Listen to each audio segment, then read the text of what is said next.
अच्छा, आज की जो हमारा क्लास का टॉपिक है, हम पढ़ रहे थे पॉलीमॉर्फिज्म। ठीक है, हमने पॉलीमॉर्फिज्म में उसकी पहली टाइप कंपाइल टाइम पॉलीमॉर्फिज्म, जो कि दो टेक्निक से अचीव की जा सकती है, एक मेथड्स को ओवरलोड करके और एक ऑपरेटर्स को ओवरलोड करके। ठीक है। जो पॉलीमॉर्फिज्म है, इसका मतलब मैं आपको पहले बता चुका हूँ। क्या मतलब है इसका उजैर? पॉलीमॉर्फिज्म का मैनी फॉर्म्स, यानी कि एक चीज का मुख्तलिफ शक्लों में या स्टेट्स में पाया जाना पॉलीमॉर्फिज्म कहलाता है, जिसकी दूसरी टाइप जो थी वो थी रन टाइम पॉलीमॉर्फिज्म। ठीक है। मतलब कि ऐसा पॉलीमॉर्फिज्म जिसमें अगर फॉर एग्जांपल कोई भी ऑपरेशन हो रहा है, कुछ भी हो रहा है, वो तो खैर अभी पता चलेगा कि क्या होता है इसके अंदर। तो जो आपका कंपाइलर है वो कंपाइल टाइम पर डिसाइड नहीं करता कि क्या चलेगा। रन टाइम पॉलीमॉर्फिज्म में क्या चीज एग्जीक्यूट होगी या सिंपल फॉर्म में कौन सा मेथड एग्जीक्यूट होगा, क्योंकि ये भी मेथड्स पर बेस करता है। किस पर बेस करता है? मेथड्स पर। कि कौन सा मेथड एग्जीक्यूट होगा, ये रन टाइम पर फैसला होता है। रन टाइम पर डिसीजन लिया जाता है प्रोग्राम के अंदर कि कौन सा मेथड चलेगा। कंपाइल टाइम और रन टाइम में डिफरेंस होता है। कंपाइल टाइम प्रोग्राम एग्जीक्यूट होने से पहले के वक्त को कहते हैं। ठीक है। और रन टाइम यानी कि जब प्रोग्राम एग्जीक्यूशन में है, एग्जीक्यूट हो रहा है, यानी कि जब आपका सीएमडी ओपन होता है आउटपुट के लिए, वो रन टाइम होता है। क्या होता है? रन। और उससे पहले पहला वाला टाइम कंपाइल टाइम होता है, जहां पर आपका जो कंपाइलर है वो आपके प्रोग्राम को रीड और एग्जीक्यूट करने में लगा होता है। ठीक है। तो ऐसा मेथड जो कंपाइल टाइम पर यानी एग्जीक्यूशन से पहले ही डिसाइड कर ले कंपाइलर के कौन सा मेथड चलेगा। चार पांच डिफरेंट फॉर्म्स हैं अगर एक मेथड की, तो कौन सा चलेगा। ठीक है। लेकिन रन टाइम पॉलीमॉर्फिज्म ऐसा पॉलीमॉर्फिज्म है जिसमें कौन सा मेथड चलेगा ये एग्जीक्यूशन में डिसाइड होता है। किसमें डिसाइड होता है? पहले से डिसाइड नहीं होता। ठीक है। ये बिहेवियर है रन टाइम पॉलीमॉर्फिज्म का, और इसके अंदर सिर्फ रन टाइम पॉलीमॉर्फिज्म में एक ही टेक्निक है, वो है आपके पास मेथड ओवरराइडिंग। क्या है? Method overriding. अच्छा, मेथड ओवरराइडिंग के लिए कुछ चीजों का होना और इम्प्लीमेंट होना जरूरी है। ठीक है। उसके बगैर मेथड ओवरराइडिंग नहीं होगी। जैसे ओवरलोडिंग के रूल्स थे कि अगर आप सेम नाम का मेथड सेम क्लास में बना रहे हो, ओवरलोडिंग तभी होगी जब वो सेम नाम का मेथड उसी सेम क्लास में बार बार बन रहा है, डिफरेंट क्लास में नहीं बन रहा। सेम क्लास में सेम नाम का मेथड बार बार बन रहा है with different number of parameters, या तो डिफरेंट सिग्नेचर ऑफ पैरामीटर्स या with different order signature of parameters. ठीक है। तीन रूल्स मैंने आपको बताए थे मेथड ओवरलोडिंग में। लेकिन ओवरराइडिंग इससे अलग है। ओवरराइडिंग अलग अलग क्लासेस के बीच होती है। ओवरराइडिंग का सबसे पहला जो रूल है कि एटलीस्ट दो क्लासेस आपस में इनहेरिट हो। या सिंपल फॉर्म में अगर मैं तुम्हें बताऊं कि अगर इनहेरिटेंस और मेथड ओवरलोडिंग को मिला दिया जाए, ये कभी बताना नहीं, किसी को समझाने के लिए बता रहा हूं। इंटरव्यू में मत बोल देना कि इनहेरिटेंस और मेथड ओवरलोडिंग तुम्हारे समझने के लिए। ठीक है। हर चीज इंटरव्यू में बोलने वाली नहीं होती। कुछ अल्फाज मैं ऐसे बोलता हूं जो कि रिलेट नहीं कर रहे होते, लेकिन बस समझने के लिए होते हैं। ठीक है। अगर मैं इनहेरिटेंस और मेथड ओवरलोडिंग को मिला दूं तो बनती है मेथड ओवरराइडिंग। क्या बनती है? Method overriding. अच्छा, तो यहां पर सबसे पहला रूल है कि एटलीस्ट दो क्लासेस के बीच इनहेरिटेंस हो रही हो, और उन दोनों क्लासेस में सेम नाम का मेथड हो। अब यहां सेम क्लास की बात नहीं हो रही। मेथड ओवरलोडिंग में सेम क्लास होनी चाहिए, लेकिन ओवरराइडिंग में अलग अलग क्लास में सेम नाम का मेथड होना चाहिए। ओवरराइडिंग के लिए क्या होना चाहिए? अलग अलग क्लास में सेम नाम का मेथड होना चाहिए। तो अब मुझे एक बात बताओ कि अगर फॉर एग्जांपल एक क्लास है ए और एक क्लास है बी, और दोनों में एक लेट सपोज मान लो स्पीक नाम का मेथड बना हुआ है सेम, और दोनों इनहेरिट हो रहे हैं, तो मैं पता है कि जब मैं अगर ए को बी से इनहेरिट करूंगा तो बी को ए के सारे प्रॉपर्टीज और मेथड्स मिल जाएंगे। मिल जाएंगे ना, यही कहता है ना इनहेरिटेंस का पिलर। तो एक बात बताओ, जब बी का ऑब्जेक्ट बनाकर स्पीक चलाऊंगा तो ए का चलेगा या बी का?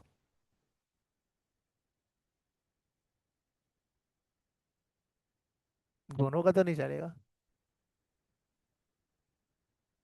जो बी का मेथड है स्पीक, वो ए के स्पीक मेथड को ओवरराइड करेगा। क्या करेगा? ओवरराइड। वो सेम कॉमन फंक्शनैलिटी को अपने हिसाब से लॉजिक डिफाइन करेगा। क्या करेगा? अपने हिसाब से। बिल्कुल ऐसा है जैसे एब्स्ट्रैक्ट में करते थे हम कि एक इनकम्प्लीट मेथड बना दिया, दूसरी क्लासेस उसे कंप्लीट कर रही है, लेकिन वो सिनेरियो डिफरेंट है, वो एक अलग टॉपिक है। ठीक है। लेकिन यहाँ पर क्या हो रहा है, एक मेथड पहले से क्लास में कंप्लीटेड है, दूसरे मेथड ने सेम नाम के मेथड की लॉजिक को चेंज कर दिया सेम नाम के मेथड में, ये कहलाती है मेथड ओवरराइडिंग। थोड़ा सा थ्योरी पढ़ते हैं और समझ आएगा, यहां पर आओ। Method overriding in C sharp allow a derived class, derived class किसे कहते हैं? चाइल्ड क्लास को किसे कहते हैं?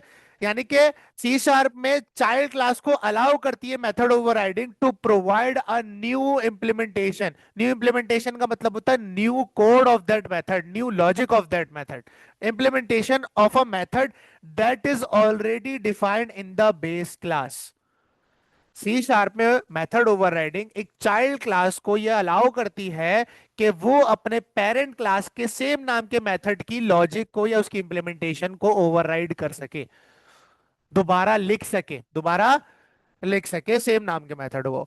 ठीक है, इट इज अ की feature of run time polymorphism, ये कहलाता है रन टाइम पॉलीमॉर्फिज्म। और जब आपके पास दो क्लासेस है, दोनों क्लासेस में दोनों सेम नाम के मेथड बने लेकिन दोनों की लॉजिक डिफरेंट है और दोनों आपस में हो रही है इनहेरिट, तो जब आपके पास प्रोग्राम एग्जीक्यूट होगा उस वक्त आपका जो प्रोग्राम है वो डिसाइड करेगा कि कौन से वाले का मेथड चलेगा। ये कहलाती है मेथड ओवरराइडिंग और ये रन टाइम पॉलीमॉर्फिज्म है। क्या है? रन टाइम पॉलीमॉर्फिज्म है। अब यहां देखो, यहां पर एक क्लास बनी हुई है एनिमल के नाम से। किस नाम से? एनिमल के नाम से। और यहां पर एक मेथड बना हुआ है मूव के नाम से। किस नाम से? और इसके अंदर एक मेथड बना हुआ है ईट के नाम से। अब समझ आ रहा है भाई, मूव और ईट जो है ना कॉमन मेथड से, तो उसने एनिमल में रख दिए। अब अगर डॉग में इनहेरिट करेगा तो उसे मूव और ईट पहले से मिलेगा।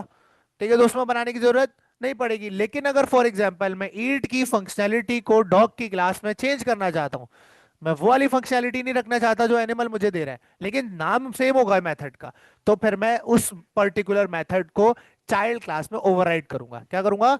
ओवरराइड। अब यहां देखो, इसने एक डॉग क्लास बनाई। क्या बनाई? Dog class. उसको इनहेरिट किया किसके साथ? एनिमल के साथ। अब एनिमल के अंदर एक मेथड बना था मूव, उसमें क्या प्रिंट हो रहा था? Animal is moving. अब मुझे एक बात बताओ कि हर एनिमल मूव करता है, कुछ क्रॉल करते हैं, कुछ भागते हैं, तो सबकी मूवमेंट क्या है? अलग अलग है। अगर मैं फॉर एग्जांपल स्नेल की क्लास बनाऊंगा तो उसमें लिखूंगा एनिमल इज मूविंग या स्नेल इज क्रॉलिंग। क्रॉल करता है ना स्नेल। ठीक है, तो देखो, अगर सेम नाम के मेथड की लॉजिक को आप चाइल्ड क्लास में ओवरराइड यानी उसकी इंप्लीमेंटेशन को चेंज कर दो तो ये कहलाती है मेथड ओवरराइडिंग। और ये अलाउ करता है मेथड ओवरराइडिंग का की फीचर रन टाइम पॉलीमॉर्फिज्म का। ठीक है, अब देखो, इसने जो एनिमल क्लास में मूव बनाया था उसमें इसने प्रिंट किया था, लेकिन इसने जो डॉग क्लास में मूव बनाया उसके अंदर इसने प्रिंट किया dog is running. Dog is running. ठीक है, अगर ये ना करता तो आपके पास एरर आता। अच्छा, ये याद रखना कि अगर पेरेंट और चाइल्ड क्लास के अंदर, और इनहेरिटेंस तो जरूरी है, इनहेरिटेंस के बगैर तो ओवरराइडिंग है ही नहीं, क्योंकि अगर आप इनहेरिटेंस नहीं करोगे तो उसके लिए मूव का मेथड अलग होगा, इसके लिए अलग होगा। बात समझ आ रही है? अगर इनहेरिटेंस नहीं होगी तो एनिमल का मूव का मेथड अलग ऑब्जेक्ट में कंसिडर होगा और ये अलग ऑब्जेक्ट में कंसिडर होगा, दोनों सेपरेट होंगे, फिर तो कोई कॉन्फ्लिक्ट होगा ही नहीं। तो ये ओवरराइडिंग तभी होती है जब इनहेरिटेंस हो रही हो दो क्लासेस के बीच। बिना इनहेरिटेंस की चीज पॉसिबल नहीं है। सबसे पहले तो ये बात ठीक है। अब इसने क्या किया? एनिमल क्लास को डॉग से इनहेरिट किया और इनहेरिट करने के बाद मूव की लॉजिक की इंप्लीमेंटेशन को चेंज किया। सेम नाम का मेथड है, अलग होगा तो वो मेथड ही अलग है, फिर वो ओवरराइड नहीं कहलाएगा, वो ओवरराइड नहीं कहलाएगा। ठीक है, मूव यहां पर एक ओरिजिनल मेथड था। मूव यहां पर ओरिजिनल मेथड था जब दो क्लासेस आपस में किसी एक मेथड, अच्छा जरूरी नहीं कि सारे मेथड ओवरराइड हो। देखो, ईट का मेथड ओवरराइड नहीं किया इसने। ईट का मेथड ओवरराइड, ईट का मेथड वैसे ही रहेगा, यानी पेरेंट वाला माना जाएगा। कौन सा माना जाएगा? इसने देखो कहीं बनाया डॉग में ईट का मेथड? दोबारा नहीं बनाया। सिर्फ कौन सा मेथड ओवरराइड किया इसने? मूव का। और बार्क का इसने अलग से बनाया जो कि एनिमल में नहीं था। तो जब आपके पास दो क्लासेस आपस में इनहेरिट होकर किसी पर्टिकुलर मेथड को ओवरराइड कर रही हो, यानी कि दोनों में दोनों की इंप्लीमेंटेशन अलग अलग है और नाम सेम है मेथड का, तो वहां पर जो पेरेंट क्लास का जो मेथड है जो चाइल्ड में ओवरराइड हो रहा है, तो पेरेंट क्लास का जो मेथड है उसमें हम वर्चुअल का कीवर्ड लगाते हैं। क्या लगाते हैं? वर्चुअल का। वर्चुअल का कीवर्ड अलाउ करता है कि ये मेथड ओवरराइड हो सकता है, वरना अलाउ नहीं करेगा। वर्चुअल का जो कीवर्ड है वो मेथड को अलाउ करता है कि आपकी इंप्लीमेंटेशन को चाइल्ड क्लास का सेम मेथड चेंज कर सकता है, ये परमिशन देता है। क्या देता है? परमिशन। तो आपके पास आपस में दो क्लासेस इनहेरिट हो रही हैं और उनमें कोई मेथड ओवरराइड हो रहा है, तो वो मेथड जो पेरेंट क्लास में उसमें लगेगा वर्चुअल का कीवर्ड। जो ओरिजिनल मेथड है, जो ओरिजिनल, और जो ओवरराइड कर रहा है उस मेथड को चाइल्ड क्लास के अंदर, उसके साथ ओवरराइड का कीवर्ड लगेगा। किसका कीवर्ड लगेगा? ये आपने हमेशा याद रखना है। ठीक है। अगर तीसरी क्लास बनाऊं कैट, और उसको भी एनिमल से इनहेरिट करूं, और उसमें भी मूव को ओवरराइड करूं, तो मूव के साथ वर्चुअल लगाऊंगा, ओवरराइड, ओवरराइड लगाऊंगा, क्या लगाऊंगा? ओवरराइड। वर्चुअल सिर्फ ओरिजिनल मेथड के साथ लगेगा जो पेरेंट का होगा। किसका होगा? पेरेंट का। बाकी सब ओवरराइड हो रहे होंगे, बाकी सब ओवरराइड हो रहे होंगे। आओ अब इसकी थोड़ी सी हम लोग प्रैक्टिस करके देखते हैं, और देखते हैं इसकी एग्जांपल कैसे हो सकती है। एक क्लास बनाते हैं यहाँ पर, यही वाली एनिमल के नाम से, और दो तीन एग्जांपल और कर लेंगे। ठीक है। अब इसमें मैं एक मेथड बनाता हूँ, पब्लिक वॉइड ईट। क्या बना रहा हूँ? ठीक है। और इसमें मैंने कंसोल डॉट राइट लाइन कर दिया, animal is eating, animal is eating. अब मैंने एक और क्लास बनाई डॉग के नाम से। किस नाम से? और उसमें मैंने सेम नाम का मेथड बनाया। क्या बनाया? क्योंकि मैं इसकी इंप्लीमेंटेशन को क्या करना चाहता हूँ? चेंज करना चाहता हूँ। तो मैं अलाउ करवाना चाहता हूँ डॉग को कि वो इसको ओवरराइड कर सके। देखो अभी एरर नहीं आ रहा। ठीक है। आओ इसे इनहेरिट करते हैं। क्या करते हैं? इनहेरिट करते हैं। अब यहाँ पर इसने आपको एक वार्निंग देना शुरू कर दी। एरर नहीं है, क्या है? वार्निंग है। डॉग डॉट ईट, यानी डॉग का जो ईट मेथड है, hides inherited member animal dot eat, use the new keyword if hiding was intended. तो ये कॉन्फ्लिक्ट आता है कि वो हाइड कर देता है आपके पेरेंट क्लास के मेथड को।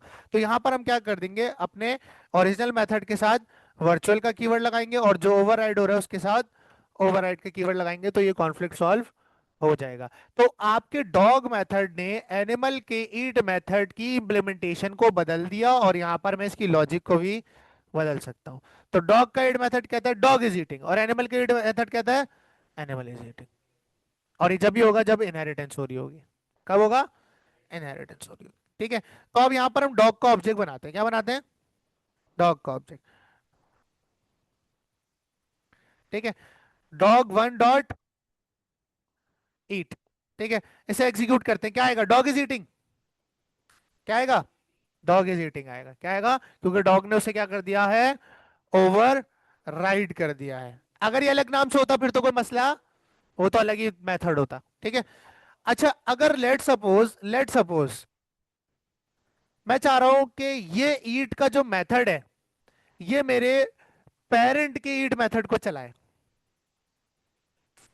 चाइल्ड का जो ईट मेथड है वो पेरेंट की ईट मेथड को चलाए। ये कैसे पॉसिबल होगा? सवाल है ना भाई। चाइल्ड तो चल रहा है सीधा सीधा, मसला ही नहीं, ओवरराइड कर दिया उसने, चल रहा है। अगर मैं इसी मेथड के थ्रू, डॉग की ईट मेथड के थ्रू पेरेंट की ईट मेथड को चलाना चाहूं, तो कैसे चलाऊंगा? पेरेंट को हम सी शार्प में क्या कहते हैं? बेस। क्या कहते हैं? बेस। तो यहां पर कहीं पर भी आपको चाइल्ड क्लास के अंदर कभी भी उसकी पेरेंट क्लास का रेफरेंस लेना हो, तो हम यूज करते हैं बेस का कीवर्ड। किसका? बेस। और जैसे ही आप डॉट करोगे तो बेस यानी पेरेंट क्लास में मौजूद तमाम प्रॉपर्टीज और मेथड्स इस ऑब्जेक्ट से आपको मिल जाएंगी। बेस डॉट ईट नजर आ रहा है? ठीक है। इसको मैंने एग्जीक्यूट किया है किसमें? डॉग के ईट में। बेस डॉट ईट का मतलब है एनिमल डॉट ईट। बेस डॉट ईट का मतलब है, तो मैंने बेस डॉट ईट यानी एनिमल का ईट कॉल किया है किस मेथड में? डॉग के ईट मेथड में। किसमें? डॉग। तो मैं जब डॉग का ईट मेथड चलाऊंगा तो कौन सा चलना चाहिए? आओ चेक करते हैं, चलता है नहीं चलता। एनिमल इज ईटिंग आ गया। तो दोनों सिनेरियोज फिर इसमें पॉसिबल बन जाते हैं। बेस से पेरेंट चला लो और डायरेक्ट चाइल्ड चला लो।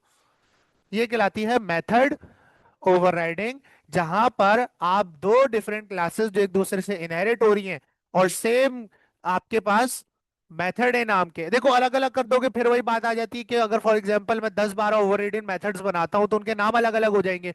मेरे लिए वो याद करना मुश्किल हो जाएगा। ठीक है। तो एक बहुत स्टैंडर्ड और सिंपल रखने के लिए अपने कोड को नाम सेम रखो मेथड का, और बस उसे क्या कर दो? ओवरराइड कर दो। क्या कर देंगे? Override. Method overloading same class में होती है, सेम नेम के मेथड्स बनते हैं with different parameters rules. Method overriding अलग अलग दो क्लासेस के बीच होती है, मल्टीपल क्लासेस में भी हो सकती है, अभी कर देते हैं। ठीक है। मेथड ओवरराइडिंग दो क्लासेस के बीच होती है जो इनहेरिट हो रही होती है और सेम नाम का मेथड कंटेन करती है। तो चाइल्ड क्लास पेरेंट क्लास के सेम नाम के मेथड की लॉजिक की, सॉरी, लॉजिक और उसकी इंप्लीमेंटेशन को चेंज कर सकती है। इसे ओवर रिटन कहते हैं या ओवर राइडिंग कहते हैं। क्या कहते हैं? ओवर राइट कर दिया, मतलब उसके ऊपर कुछ और लिख दिया, उसकी इंप्लीमेंटेशन को ओवर राइट कर दिया। ठीक है। तो डॉग ने यही तो किया। ठीक है, तो आप डॉग की इम्प्लीमेंटेशन को चेंज भी कर सकते हो, और डॉग की ईट मेथड में आप पेरेंट का ईट मेथड भी चला सकते हो using the base, using the base. ठीक है। अच्छा अब देखो, लेट सपोज अगर कैट भी होती तो कैट भी ईट करती, और कैट का भी अलग होता एनिमल मेथड। ठीक है, अब अगर मैं फॉर एग्जांपल, सॉरी ईट लिख दिया मैंने, अगर मैं को कैट का ऑब्जेक्ट बनाऊं, तो कैट को पहले से ईट मेथड मिल रहा है एनिमल की तरफ से, तो क्या प्रिंट होगा, एनिमल इज ईटिंग। लेकिन मैं प्रिंट कराना चाह रहा हूं कैट इज ईटिंग, मैं लॉजिक को क्या करना चाह रहा हूं, डिफरेंट, तो मैं इस मेथड को क्या कर दूंगा, ओवरराइट कर दूंगा। क्या कर दूंगा, ओवरराइट। कैसे करेंगे, सेम नाम का मेथड बनाएंगे, पब्लिक वॉइड ईट, क्या बनाएंगे, ईट, किसके लिए, कैट के लिए, और फिर हम यहां पर क्या लगा देंगे, ओवरराइट का कीवर्ड, ताकि आपकी कंपाइलर को या आपके प्रोग्राम को पता चल जाए कि ये मेथड पहले से एग्जिस्ट करता था, इसे रिप्लेस किया गया किसी से। क्या किया गया, ओवरराइट किया गया, रिप्लेस किया गया। तो यहां पर मैं कंसोल डॉट राइट लाइन में प्रिंट कर सकता हूं कि कैट इज ड्रिंकिंग मिल्क। ठीक है, बात समझ आ गई है। ठीक है, तो जब मैं कैट का ऑब्जेक्ट बनाऊंगा, तो जब मैं क्या बनाऊंगा, कैट का ऑब्जेक्ट बनाऊंगा, तो आपके पास जब मैं कैट डॉट ईट चलाऊंगा तो वो ओवर रिटन मेथड होगा। कौन सा मेथड होगा, ओवर रिटन। तो उसके पास क्या एनिमल डॉट ईट लिखा हुआ आ रहा होगा, नहीं, क्या लिखा हुआ आएगा, cat is drinking milk. Animal dot eat dog का आ रहा है, किसका आ रहा है, डॉग का आ रहा है, एनिमल का आ रहा है, डॉग का आ रहा है, लेकिन डॉग में किसका आ रहा है, एनिमल का। बेस डॉट ईट।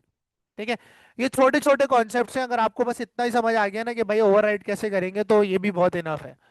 ठीक है, और बाकी जब हम फ्यूचर में लॉजिक वगैरह लिखेंगे तो जाहिर है वो थोड़ी कॉम्प्लेक्स होती है, वो उसी वक्त हम अंडरस्टैंड कर पाएंगे। ये सबको क्लियर हो गया।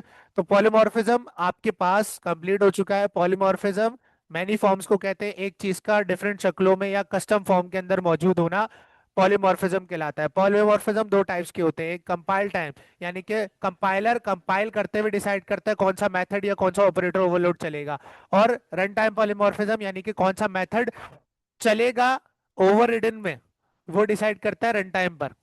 प्रोग्राम कब डिसाइड करता है, अब ये देखो, ये ना अभी डिसाइड नहीं हुआ हुआ कि कैट डॉट ईट कौन सा वाला चलेगा, एनिमल का चलेगा या कैट का चलेगा। ये डिसाइड होगा जब प्रोग्राम रन हो रहा होगा, रन टाइम में होगा, ये तब डिसाइड होगा। इसीलिए इसका बिहेवियर कहते हैं रन टाइम पॉलीमॉर्फिज्म होता है। लेकिन इस टेक्निक को हम कहते हैं मेथड ओवरराइडिंग। क्या कहते हैं, मेथड ओवरराइडिंग। इस क्लियर है सबको। ठीक है, तो पॉलीमॉर्फिज्म के तीन आपके पास टेक्निक्स मैंने आपको पढ़ा दी, और दो टाइप्स। कितनी टाइप्स, दो टाइप्स।